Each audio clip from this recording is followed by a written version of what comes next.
चाय कॉफी से भी पहले बियर, वाइन, विस्की, शराब, जिसको आप एक शब्द में कहते हैं, शराब एक पहला आहार है जो आपके शरीर को जरूरत से ज्यादा गर्म कर देता है।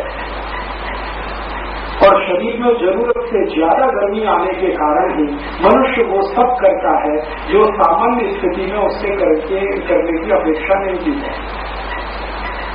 ठीक है, तो आपके शरीर को बहुत ज्यादा गर्म करे ऐसी शराब अगर है तो ये प्रकृति के अनुकूल नहीं है, और जो आपकी प्रकृति के अनुकूल नहीं है वो आपकी संस्कृति के भी अनुकूल नहीं है, क्योंकि आपकी प्रकृति के संस्कार ही संस्कृति को निर्धारित करेंगे, तो आपकी संस्कृति के अनुकूल नहीं है।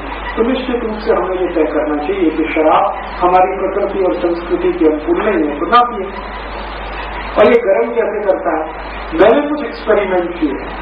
एक साधारण स्वस्थ व्यक्ति को जैसे ही आप शराब पिलाते, कोई भी शराब पिलाते, कोई भी, इमीडिएट उसका ब्लड प्रेशर बढ़ना शुरू हो जाए, इमीडिएट।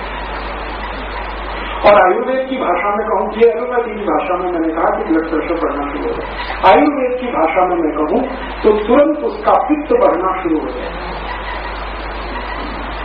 पित्त माने आग लगना शुरू होती है शरीर। अब आपका शरीर तो समशीतोष्ण है, ध्यान रखिए, न ज्यादा गर्म न ज्यादा ठंड। जब आग लगेगी अंदर से शरीर में तो शरीर की सारी प्रतिरक्षा प्रणाली इस आग को शांत करने में लगेगी,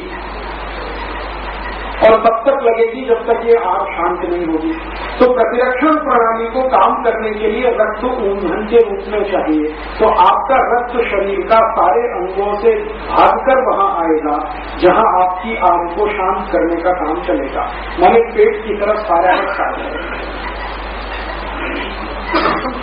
और अगर आपने शराब पी ली और पेट की तरफ आपका सारा रक्त आ गया, इसका माने रक्त जहां जाना चाहिए वहां नहीं होगा, ब्रेन को चाहिए वहां नहीं है, हार्ट को चाहिए वहां नहीं है, किडनी को चाहिए वहां नहीं है, लीवर को चाहिए वहां नहीं है, वो सब आ गया पेट में। और ये रहेगा 2 घंटे, 3 घंटे, 4 घंटे, 5 घंटे, तो 2 से 5 घंटे तक आपके शरीर के बाकी ऑर्गन रक्त की कमी से तड़पेंगे और उनमें डिफेक्ट्स आना शुरू हो जाएंगे। इसलिए शराब पीने वालों के अंदर के सारे अंग खराब होते हैं, वो इस कारण से होते हैं। आपने देखा बहुत ज्यादा शराब पीने वालों के अंदर के अंग सब गल जाते हैं, सड़ जाते हैं, किडनी खराब हो गई, लीवर डैमेज हो गया, पैंक्रियाज काम नहीं कर रहा है, हार्ट बराबर काम नहीं कर रहा है, ये काम नहीं कर रहा है, और इसलिए उनको मृत्यु की दर सबसे ज्यादा है या उनको तकलीफ की दर सबसे ज्यादा है। इसलिए भारत की प्रकृति और संस्कृति में शराब का स्थान नहीं है।